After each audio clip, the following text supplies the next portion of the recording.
tem só aquele trabalho voltado ali para o espetáculo, né? Tem muita coisa paralela que acontece dentro da banda. Muitos trabalhos paralelos que as pessoas acabam se envolvendo, um no trabalho do outro. Muita gente tem carreira solo ali, de música, toca com outras pessoas dessa cena musical de São Paulo. Então tem essa pulverização assim, de trabalho dentro da banda. Mas a banda está firme. Nos últimos tempos a gente está percebendo isso também, que está um grupo que está cada vez mais se firmando como ali um coletivo que está direcionando esse trabalho para jovens. Perdona, amiga mía, perdona la impaciencia, que vengo a perturbarte tu sueño tan profundo. Ya sonaron las campanas, son las 12, feliz es tu cumpleaños. Las maneras de elaborar también, de pensar el lenguaje para traducir una preocupación política, pienso que se han ido sofisticando por los instrumentos, los medios de los cuales tenemos hoy en día a disposición. Creo que la tecnología, que también es una herramienta ideológica y una herramienta política, puede ser utilizada de una manera muy interesante, haciendo resistencia a los usos que ideológicamente se le da a la tecnología.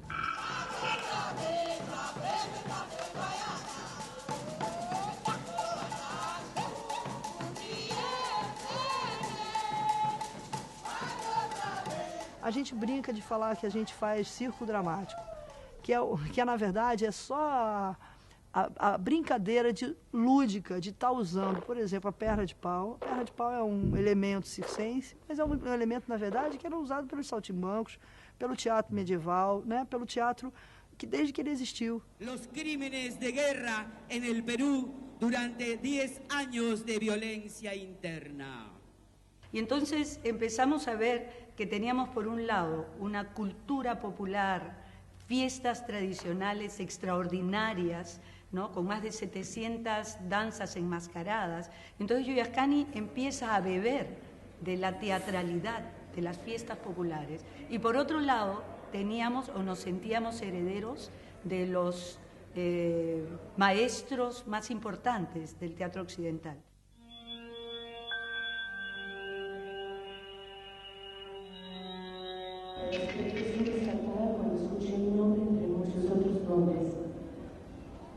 Hay un gran movimiento en Colombia, es un movimiento ecléctico, no es un movimiento que se pueda particularizar. Hay un rico movimiento de teatro de calle agrupado, tienen una red de teatro callejero que viaja a los festivales, tiene un teatro de sala, tienen, digamos, es muy difícil catalogar en una sola particularidad la creatividad del teatro colombiano. Además, Colombia es un país de culturas fragmentadas y yo creo que eso es digamos, lo que más diferencia a Colombia del resto de los países latinoamericanos es que es un país de ciudades, no es un país donde se centraliza la cultura en una capital. Y aquí estoy. Hay una búsqueda de lenguajes escénicos y no creo que sea particular del caso colombiano, lo veo en Argentina, en muchas otras partes. Creo que es como se dice en francés, plus ça change, plus c'est la même chose. ¿Okay? Hay un teatro de texto, el teatro dialéctico de los años 50, 60, 70, que fue el gran paradigma, fue un teatro de ideología, un teatro de texto. Claro que se trataba de buscar una imagen que correspondiera a ese texto. Luego pasamos a una nueva generación que crece viendo videos, entonces es un teatro de imágenes. Entonces, si no saturas una serie de imágenes por minuto, el público se aburre. Luego ahora parece que ya ese mismo público que creció con las imágenes ya quiere volver a regresar al texto, que ya le mueve lo que se dice en escena. O sea, yo creo que hay de todo.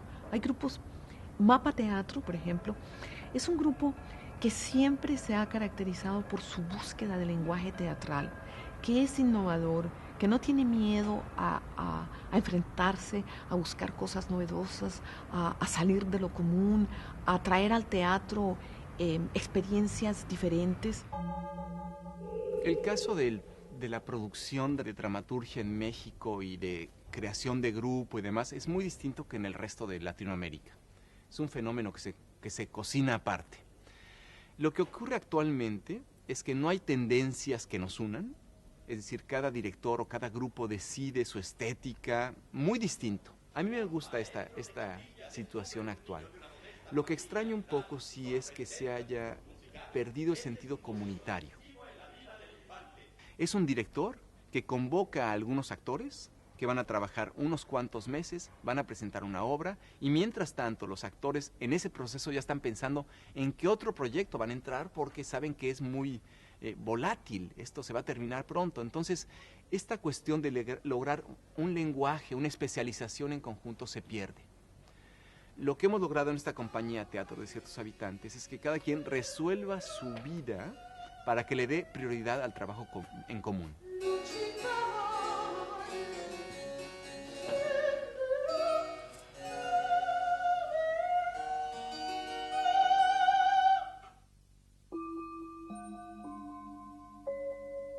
A gente tinha uma coisa muito concentrada em ler a cultura popular brasileira de uma maneira contemporânea. Esse era o escopo, essa era a finalidade, assim, isso que a gente achava que a gente tinha que fazer na vida.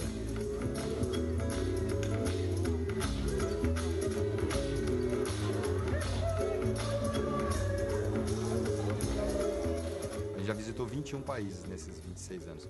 Em 90 a gente foi para a Índia e na volta da Índia a gente participou de um festival em Bilbao. Bilbao, nessa época, era uma efervescência no mundo do teatro de bonecos, assim, tinha um grande festival.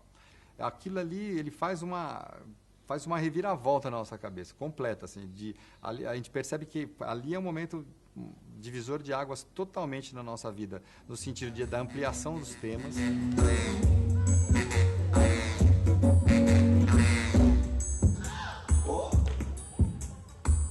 O popular é presente até hoje, muito presente, né, esse amor com o Brasil dessa maneira, mas assim, os temas abrem-se totalmente. A gente vê coisas de teatro de boneco que a gente não estava acostumado. E não só isso, e a gente vê também, a gente entende muito a sistemática do grupo de teatro de bonecos do europeu. Então ele tem um espetáculo de grande impacto cênico, quando você vai ver, ele desmonta inteiro, ele entra em caixinhas, ele é rápido de montagem. Então a gente transforma tudo na nossa vida, assim, desde o olhar artístico ao olhar prático sobre o artístico. Então a gente começa a pensar espetáculos que eles possam ser a relação de cubagem, de volumetria e da estética. Claro que está sempre o projeto artístico está ali no primeiro plano, mas a gente começa a submeter também, consegue entender que os dois raciocínios são conjuntos para você poder circular com o espetáculo.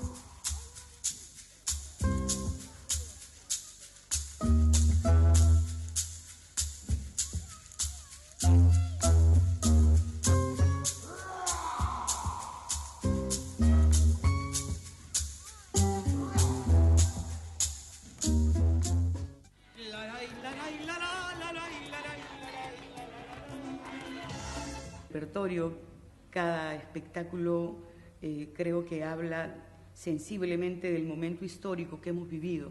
Nosotros tenemos 39 años en el grupo, el próximo día cumplimos 4 décadas y hemos visto pasar distintos momentos, ¿no? en el Perú. Nosotros nacimos como grupo en la época del gobierno militar de Juan Velasco Alvarado. Y hemos visto pasar gobiernos dictatoriales, gobiernos elegidos democráticamente, hasta pasar por una larga dictadura, que fue la dictadura de Fujimori y Montesinos, donde hubo una guerra interna muy fuerte en el Perú. Y entonces creemos que nuestras obras hablan sensiblemente de cómo miramos el país. Y hemos ido yendo de una mirada al conjunto del país, a la subjetividad de cada uno de nosotros, ¿no? Creo que ahora no puedo entender una obra en la que una parte de mí como individuo esté. La conexión que hay entre lo privado, ¿no? y lo público, entre la mirada de cada uno de nosotros, de cada una de nosotras y lo que decimos en el escenario.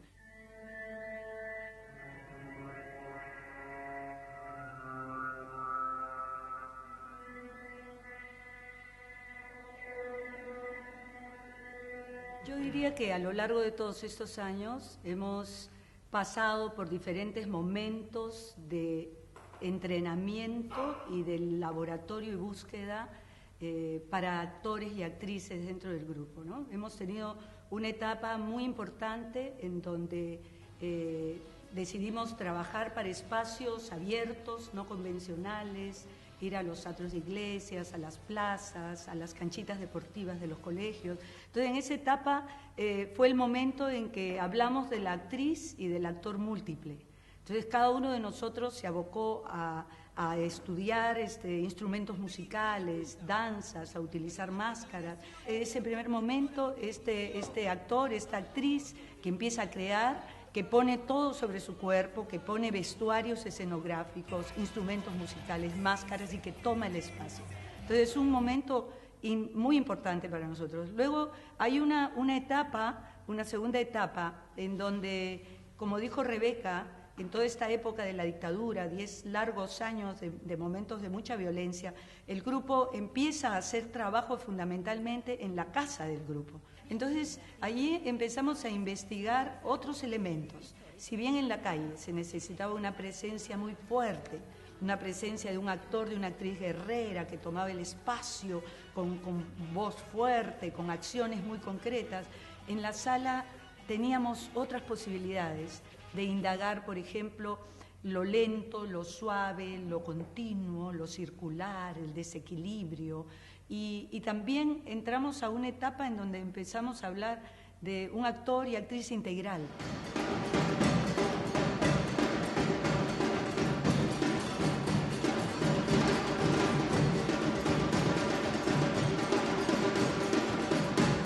A Companhia de Mistérios e Novidades, ela surgiu em 81, em São Paulo, numa época muito especial, onde, de uma certa maneira, a dança contemporânea estava efervescendo. Em 86 eu tive uma oportunidade de ir para fora do Brasil para fazer um trabalho fora e acabei ficando 4 anos na Europa trabalhando com uma companhia de teatro de rua, que era muito a minha paixão. E aí, quando eu voltei, em 90, eu voltei para São Paulo novamente. Eu sou carioca, mas eu voltei para São Paulo. E então, a partir de 90, a gente começou a desenvolver o trabalho que a gente vem desenvolvendo até hoje, que é basicamente a linguagem do teatro de rua.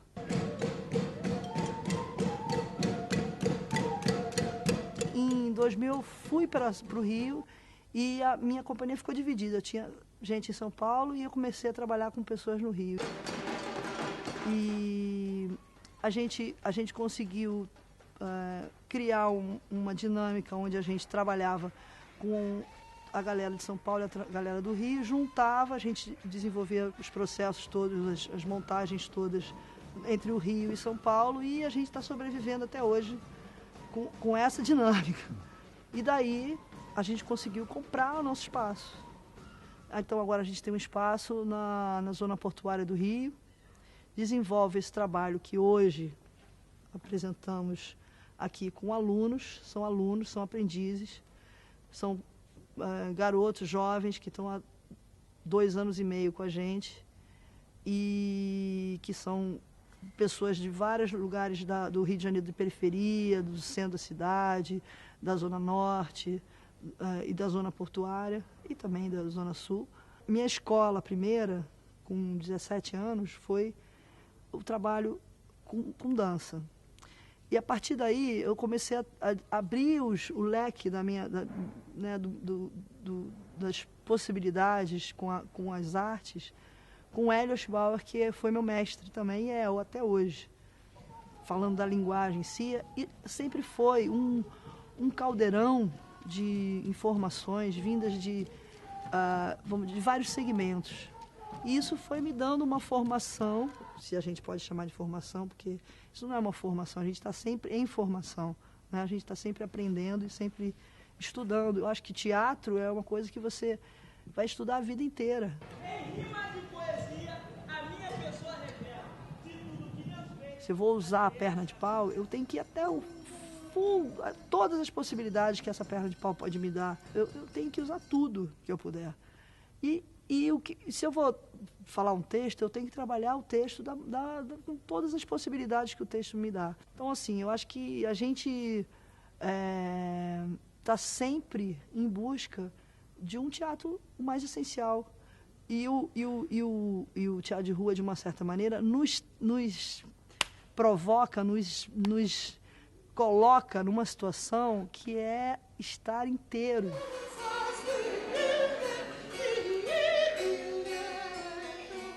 Esta obra de Monstruos y Prodigios surgió de una necesidad personal.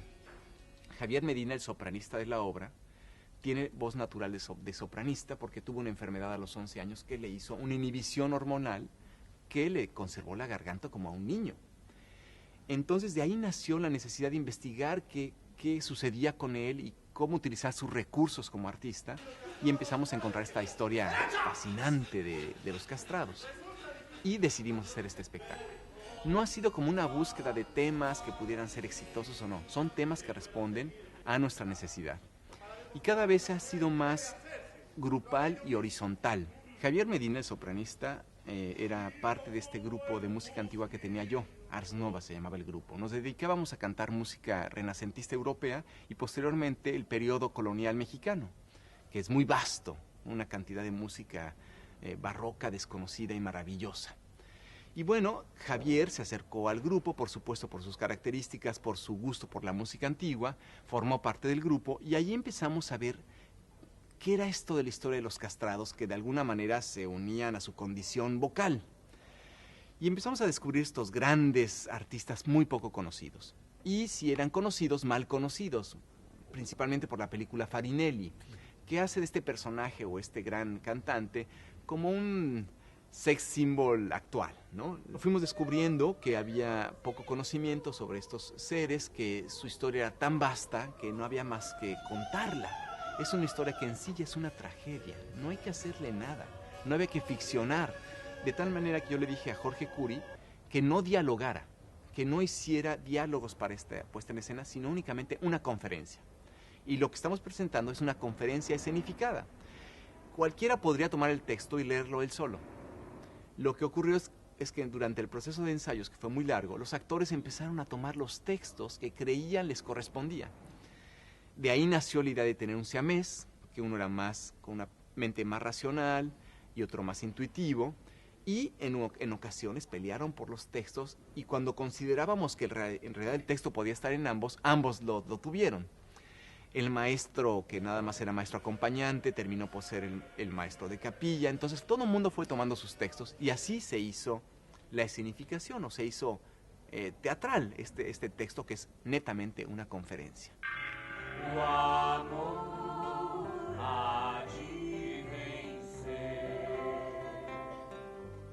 A gente começou a pesquisar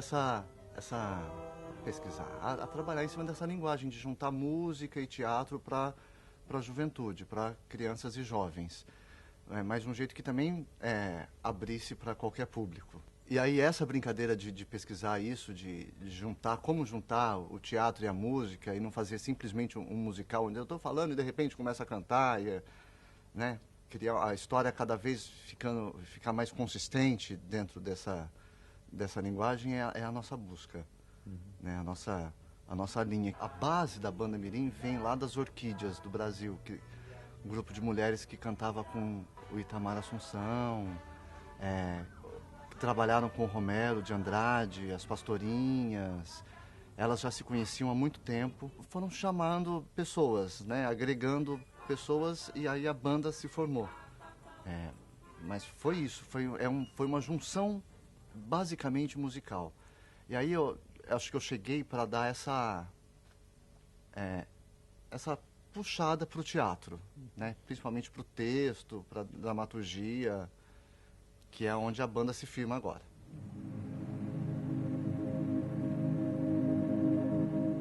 Mapa Teatro es un grupo, un laboratorio de artistas colombiano que lleva 25 años de trabajo artístico, y digo artístico y no solamente teatral, en el sentido en que durante estos 25 años Mapa Teatro ha atravesado distintas geografías del paisaje de la creación contemporánea.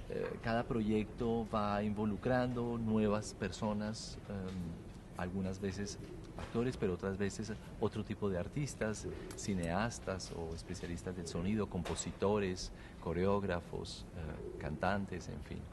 Entonces conservamos un pequeño núcleo de trabajo y cada proyecto va generando su propio laboratorio, su propio equipo, y así es como durante estos 25 años hemos trabajado. Este proyecto de los Santos Inocentes tiene esa, digamos, especial característica de involucrar a dos músicos tradicionales. Hemos también hecho trabajos en lugares de la ciudad, no para realmente hacer teatro, pero sí como para investigar y darle forma, una forma artística que yo no sabría decir qué es eso, si eso es teatro, ya no es teatro, qué es eso, a una experiencia de la desaparición de un barrio en Bogotá, por ejemplo. De tal manera que de alguna forma buscamos que el espectáculo, no por una decisión previa, formal, sino por un proceso de investigación, genera un equipo que muchas veces desborda el ámbito artístico y toca el ámbito no artístico. En este caso, sin embargo, los dos invitados que tenemos son músicos tradicionales, son artistas de un lugar donde estuvimos haciendo nuestra investigación sobre la fiesta de los Santos Inocentes.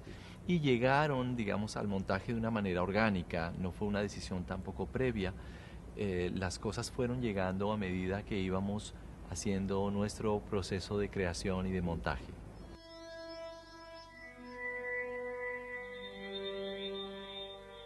Nací en Candelaria Valle, cerca de la costa pacífica colombiana. Vivo en Bogotá y soy un actor famoso. En realidad no estábamos en búsqueda de una fiesta popular, estábamos interesados sobre una pregunta que para nosotros es fundamental en Colombia, y es en este momento esa relación, esa tensión que existe entre la fiesta y la masacre, la fiesta y la violencia, ese desplazamiento sutil que podemos observar nosotros en muchos lugares de Colombia debido a un conflicto complejo de las últimas décadas en nuestro país, en donde situaciones de celebración, de festejo, son atravesadas por contextos políticos, por contextos ideológicos, por situaciones y circunstancias particulares que hacen que estas formas reflejen justamente un estado de cosas que no le pertenecen a ella misma en su forma original. Aquí encontramos en la fiesta de los Santos Inocentes una fiesta que ha absorbido de una manera muy evidente los conflictos de una zona, de la zona pacífica colombiana, en donde los conflictos han atravesado de manera directa y muy puntual todas estas manifestaciones, y tal vez el pueblo ha intentado canalizar, intentado de elaborar simbólicamente estas tensiones, estos conflictos en la misma fiesta, dándole a la fiesta un sentido que no le pertenecía, que tal vez no le era propio en sus orígenes, pero que poco a poco la ha actualizado. Eso para nosotros es interesante porque los mitos, las fábulas, las tradiciones, de alguna forma son regeneradas, son reinventadas, son transformadas, resignificadas por situaciones de conflicto que son evidentes en nuestro país. Llegar a Santos, a este lugar, a este espacio particular no convencional, ha sido para nosotros una experiencia muy interesante, salir de los teatros y encontrar una arquitectura, encontrar también una historia en un lugar físico que también lo atraviesa, y ese diálogo entre una obra que tiene una historia y un lugar que tiene otra historia también es algo que en nuestro trabajo ha sido una preocupación constante, el diálogo entre la arquitectura y el teatro. El lugar como una materia viva, no como digamos, el lugar de la presentación de artificios, de formas artificiales inventadas, sino también de diálogos posibles, ¿no?, entre materiales que llegan ya construidos y lo que está pasando aquí. Entonces, para nosotros este lugar ha sido muy interesante y es, creo que, de los elementos que contribuyen a que la obra siga su elaboración, su transformación, su propia construcción.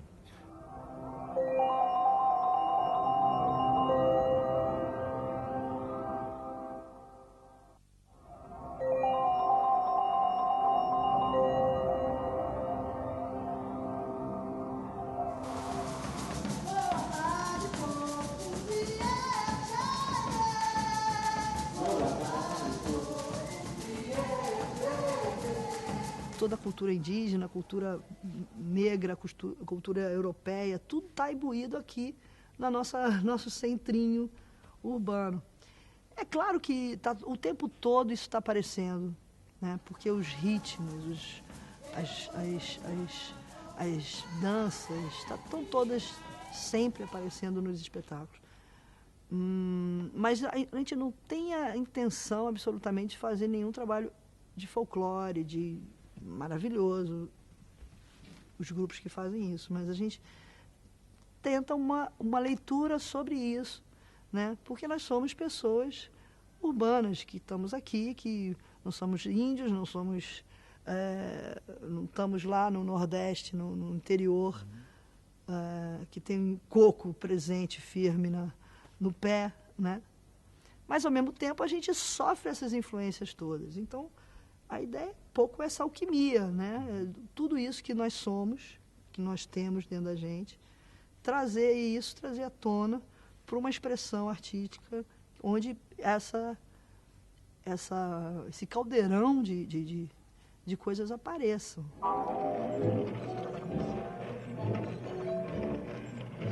Grumildos, todo mundo quer saber de onde vem a palavra, o conceito, quem criou isso. E a verdade é que a única explicação que ela tem é que essa coisa que surgiu espontaneamente, de criança, brincando com as amigas. Eti tem um trabalho que tem 30 anos de antiguidade. Ela já desenhava no papel. E esses bonecos, essas figuras que já tinham um lado assim um pouco grotesco para uma criança tão pequena, narizes grandes, rasgos assim muito expressivos, ela já chamava de grumildos. Então tudo isso foi evoluindo e o nome ficou para tudo. Logo veio o conceito da marioneta, logo veio o tema do movimento, tudo foi um processo constante e que ficou sempre dentro desse nome que agrupa todo esse universo que sai dessa cabeça. Durante muito tempo o trabalho dela eram bonecos estáticos. Ela criava uma cenografia para eles, mas tudo ficava estático. Uma viagem pela Europa, ele descobriu na Praga que tinha todo esse mundo de bonecos em movimento. Então ela conseguiu uma vaga, nessa época era em 96, pós-comunista, e ela conseguiu uma vaga na Escola Nacional de Teatro de Marionetas da Praga. Ela aprendeu o conceito da articulação, mas não da técnica da marioneta, só o conceito, que é o que ela estava procurando. Ela não tinha interesse na marioneta per se, mas quando ela viu que seus bonecos podiam ter movimento, ela falou, eu quero isso também para mim.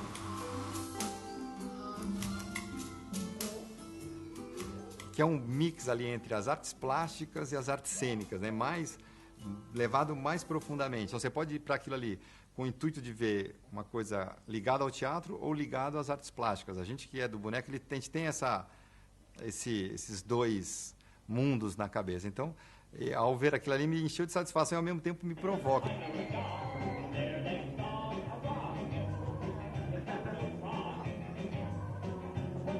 É engraçado porque tem esse lado de curiosidade infantil, mas curiosidade por esses mundos proibidos, a coisa que você não tem acesso. Então, como você não tem acesso, você reinventa o que eu imagino, como você imagina que eles são, não? E nós crescimos em Lima, que nós sabemos que também tem Porto, que tem muita mistura de raças, de culturas, de comida. E ela adorava ir para esses lugares e só olhar. Ela, quando estamos nas ruas em Lima, ela está todo o tempo procurando caras. Ela vê uma cara na rua e ela sigue ele, ela quer ver a cara. Você está procurando assim, essas caras que chamam a atenção dela. é um trabalho permanente, assim, de pesquisa e de curiosidade. De agosto del presente año, En este caso, en este espectáculo, nosotros hemos utilizado, por un lado, la acción escénica, no le llamamos teatro necesariamente, porque el teatro que hace Yuyashkani siempre ha estado en las fronteras de la música, la danza, el folclore, la interpretación musical, el teatro mismo, ¿no? Entonces, es una acción escénica, pero que le sumas además la idea de la instalación plástica y actuada. Entonces, en este caso, en estas vitrinas, pasamos por diferentes técnicas de actuación.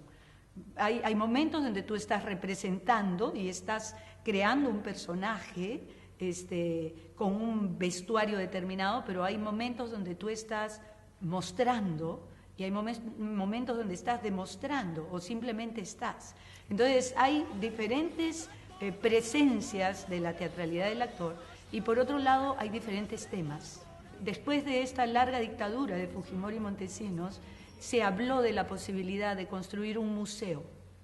Hasta ahora, en este momento, no existe ese museo. Existe un pequeño museo creado por las madres de detenidos, secuestrados y desaparecidos en un pequeño pueblo en Ayacucho, en Huamanga, ¿no? Es el único museo que existe donde ellas han puesto las pertenencias de sus hijos, de sus familiares, pequeños testimonios. Entonces, Yuyashkani toma esta propuesta de la memoria y del museo y construye un museo virtual, ¿no? Hecho en el Perú, vitrinas para un museo de la memoria, que se activa cada vez que hay esta relación entre el actor y el espectador. Yo creo que Yuyashkani hace fundamentalmente un teatro para un espectador interlocutor. Entonces, el espectador hecho en el Perú puede entrar y hacer su propia estructura dramática. Tú vas a ser llevado por el olor, por el oído, por los ojos, vas a ser llevado por tu intuición, por una serie de conexiones personales y tú mismo te vas a hacer una ruta. Y tú mismo vas a ir viendo estos 6 vitrinas que cobran vida.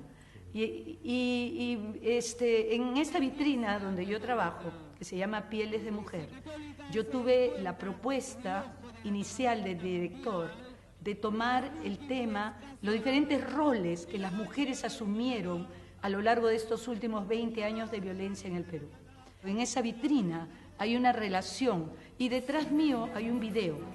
El video sí da testimonio fidedigno de lo que iba pasando a lo largo de esos 20 años.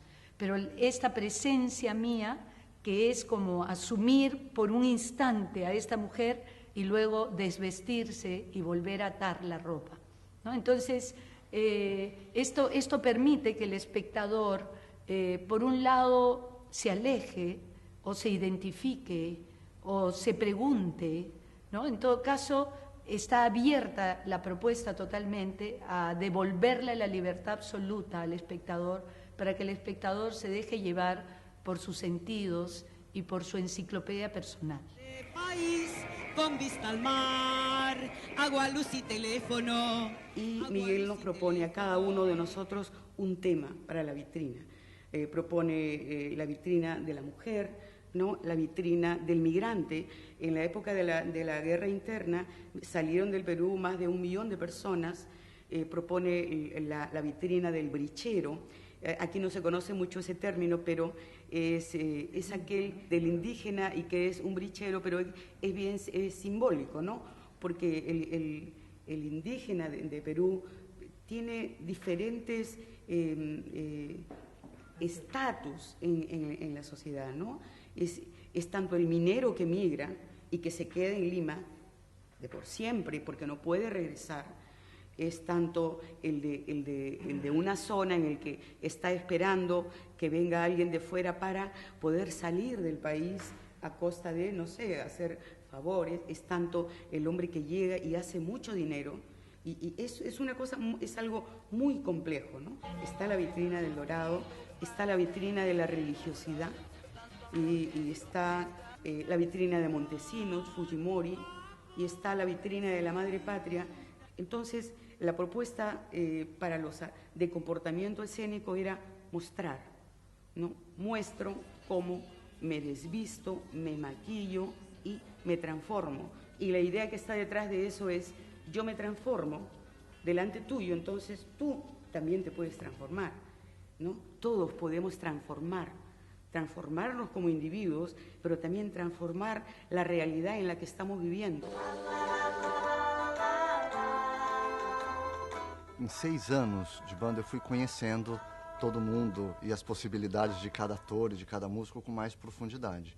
Então, os textos, eu sou o dramaturgo da banda. Eu escrevo os textos de todos os espetáculos, já pensando em cada personagem, já pensando em cada ator, já pensando em cada músico e, né, fazendo especificamente para eles. Então, é uma coisa muito concreta e objetiva. E cada vez eu estou puxando mais o teatro, fazendo mais esse equilíbrio para o teatro. Agora, com Spoleta, todo mundo tem um personagem com começo, meio e fim, tem uma linha dramática, uma curva, uma resolução. Cada personagem tem uma história que se resolve. É uma coisa que não acontecia nos outros espetáculos. O grande diferencial da Banda Mirim é essa grande alegria e esse grande amor. A gente até brinca que é muito xelelê, né? Muito quase bicho grilo. Parece uma coisa da década de 70, grandes amigos que vão lá e de mirim não tem nada, todo mundo está lá na faixa dos 40, 50 anos, né? Com uma carreira nas costas. Então essa alegria e esse prazer de todo mundo estar ali se divertindo, isso é o que sustenta a grande aura da banda. Isso a gente não pode perder nunca. Que transforma a princesinha numa burra! Se a gente conseguir trazer para esse universo infanto-juvenil toda essa alegria que a gente está descobrindo, que a gente descobriu nesses últimos 6 anos com esse trabalho, eu acho que já está de bom tamanho para a gente. Eu acho que a gente está fazendo um trabalho bacana e está abrindo uma pequena janela para um cidadão mais consciente, para um cidadão mais livre e para um cidadão pensante. Se a gente conseguir tocar esse pequeno ponto emocional, essa pequena educação emocional ali com o nosso trabalho, voltado para a criança e para a jovem, eu acho que é um grande ganho para a gente. A gente fica feliz com isso e espero que a gente esteja conseguindo fazer isso.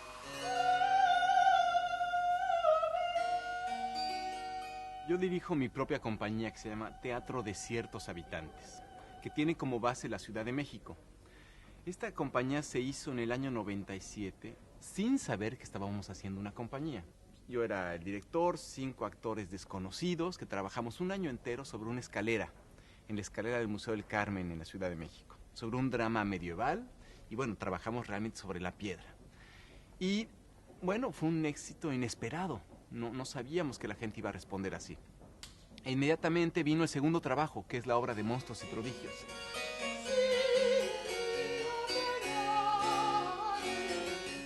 Parte de la filosofía del trabajo artístico de la compañía está el cambio ante todo. No es un teatro que busque una firma, no hay la intención de que nadie reconozca que está hecha ni por mí ni por este grupo, sino lo que sea necesario para el discurso que tenemos que decir. Más que el discurso, para el mensaje que tengamos que decir. No importa si es un cliché, o es un estereotipo, o es una idea no original, que en realidad no hay nada original en el mundo. Entonces, parte de la filosofía es el cambio ante todo. Me siento más cercano a la plástica, que existe esta idea de creación y destrucción, creación de los modelos anteriores e incluso del trabajo de uno mismo, en ese sentido del rompimiento. Otra parte importante de la compañía es el riesgo, por supuesto, pero un riesgo real, y el trabajo que recae en el actor o intérprete multidisciplinario, lo mismo cantante que bailarín que actor. De tal manera que se requiere mucho tiempo para cada montaje, porque algunos son más músicos, otros son más actores, otros no son ni una cosa ni otra, y hay que entrenarse. Para esta obra de Monstruos y Prodigios ensayamos 9 meses, en los cuales el jinete se convirtió en cantante, el clavecinista se convirtió en cantante y además actor, etc. Entonces son largos periodos de gestación para cada una de las obras de teatro. Tiene gente de todas partes del mundo esta compañía, Teatro de Ciertos Habitantes, primero porque habitantes pues somos todos. Y lo otro es que no tienen que ser necesariamente actores de formación. Y ha sido gente que en el camino, a través de estas múltiples giras, nos hemos encontrado y han ido a México con la intención de trabajar en el seno de la compañía.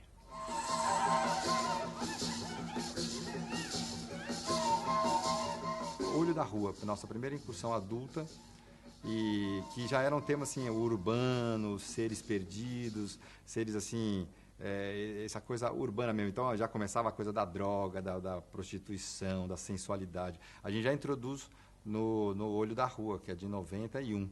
E depois que vai ter um momento muito positivo para a gente, que é o Flor de Obsessão, em 96, que a gente pega a obra do Nelson Rodrigues, que por incrível que pareça, até 96 ninguém tinha relido ela para teatro de bonecos. Nós somos o primeiro grupo brasileiro a trabalhar sobre o Nelson Rodrigues com bonecos e focando muito nessa coisa do erótico, entre essa dialética que tem na obra dele entre morte e sexo, né?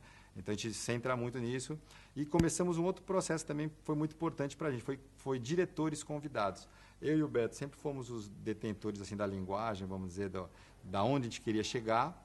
Mas para chegar onde a gente queria chegar, a gente começa a convidar diretores. A gente começa a incorporar também fortemente a presença dos coreógrafos, então a Ana Mondini, a Adriana Greck, a Thelma Bonavita, muita gente de dança, assim, a gente também chama para juntar a linguagem. A gente conseguiu se deixar as pessoas passarem e realmente colocarem definitivamente a linguagem, ela realmente absorve todos esses artistas que passam por ela e ela vai se enriquecendo e vai se ampliando.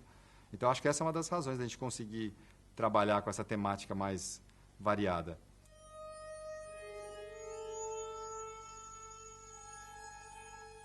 Hay una búsqueda de lenguajes y hay una búsqueda que es muy prolífica, que no se puede caracterizar en un solo estilo de teatro. Creo que el texto está volviendo a tener cierta resonancia, el texto de autor.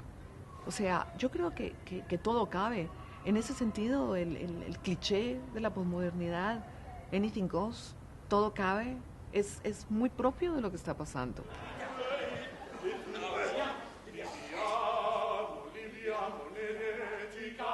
Lo que observo de la producción actual en México es que aún sigue el imperio del autor y de un tipo la forma de abordar el teatro. Sigue siendo un teatro de texto, en su mayoría. Yo diría que ahora nos debilita un poco seguir con esto. No por excluirlo, porque tampoco la posición contraria de que el teatro de texto ya no vale me parece absurda, ¿no? Pero hay posiciones incluso así. Creo que hace falta la experimentación fuera del espacio teatral, fuera del texto. No tenemos una corriente tan fuerte como la que existe en Brasil, definitivamente. La extraño. Fue más en los 70s, por ejemplo, que se experimentaba fuera de casa, diría yo. Sí. Y sería bueno. Yo lo sigo haciendo, lo seguimos haciendo la compañía. Por ejemplo, llevar el cine al teatro o traer los caballos a escena. Es decir, si hay una experimentación aún dentro del salón de ensayo o dentro del teatro, se llevan elementos no tradicionales del teatro. Sería muy sano abordar esta manera el teatro.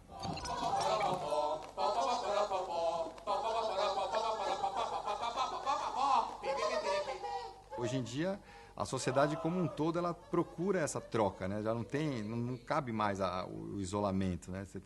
A comunicação ficou super rápida, então o movimento teatral de São Paulo também, ele estabeleceu pontos de contato muito grandes, né? Assim, a própria lei do fomento foi um aglutinador ali, e quando as pessoas se aglutinam, elas se veem, elas se percebem, né? O começo do Arte contra a Barbárie, que foi o resultado depois chegou na lei do fomento, foi muito rico também. Então, acho que é um estado social, assim, dessas décadas agora, né? No final dos 90, 2000, que pressupõe e provoca, e os meios para isso estão mais simples. Tem programas que ajudam isso, a você a buscar esse entroncamento de ideias, e são necessidades mesmo, né? Eu acho que a gente já não se basta mais quanto indivíduo, assim, né? Eu acho que como você é muito rápido na leitura de todas as possibilidades, você busca estabelecer contatos, assim, né? É uma necessidade dos tempos, eu acho, mais do que do movimento teatral. Acho que é uma coisa do tempo que vivemos, assim, que propõe isso, né? Que estimula isso.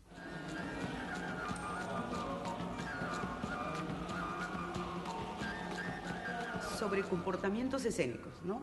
Existe también no es un movimiento organizado, sino existen los performeros, ¿no? Hay muchos performeros en el Perú, en diferentes zonas, y ese comportamiento está muy ligado a la plástica, ¿no? Es el actor, la actriz que interviene su cuerpo para hablar de cómo siente en ese momento, sea su propiedad, su persona, y también hay artistas plásticos que hacen sus propias presentaciones sin ser actores.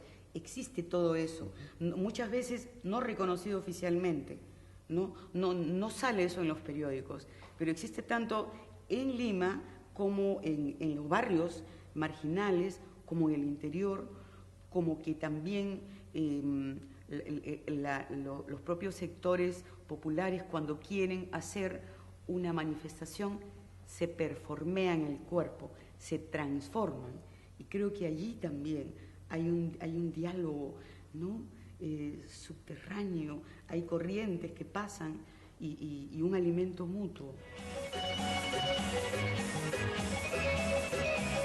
Ese espacio donde hay estos jóvenes y no tan jóvenes también que experimentan en el lenguaje escénico está muy vinculado a Yuyashkani, ¿no? Nosotros que los hemos visto, los más jóvenes, los propios alumnos del grupo, experimentan también con el lenguaje y buscan sus propios espacios, ¿no? Y entonces tiene que ver también con lo que está pasando básicamente en Lima, me parece, ¿no? Que los propios artistas escénicos están creando sus propios espacios también, siendo autogestionarios, independientes, juntándose, alquilando espacios, moviéndose, y eso está muy vinculado al trabajo, yo creo, estético también de Yuyashkani, ¿no? Que se renueva, que propone nuevas cosas también en las nuevas obras, y eso los jóvenes lo ven con mucha admiración y con muchas ganas de seguir trabajando, ¿no?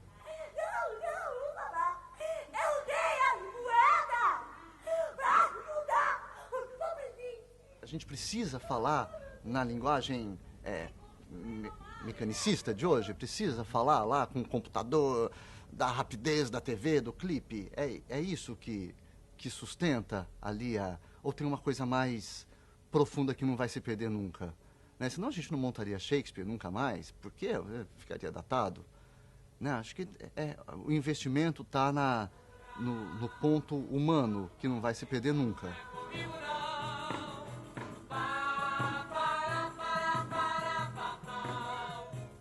Esse caráter humano que qualquer peça de teatro tem, né?